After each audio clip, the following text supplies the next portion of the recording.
You also need a willing child.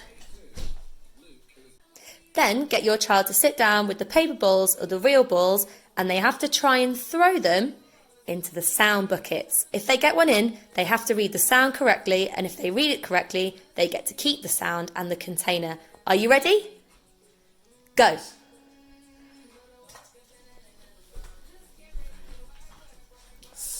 Yes. You get to keep that one. Do you want another go? Yeah, I do.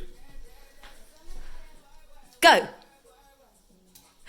Well done. What sound do you have now? Burr. B. Buh. Well done. You can keep that one.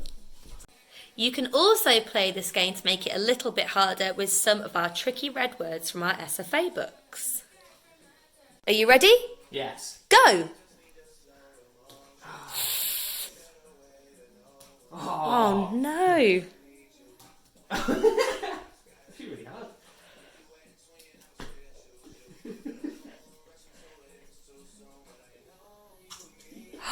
What word did you get?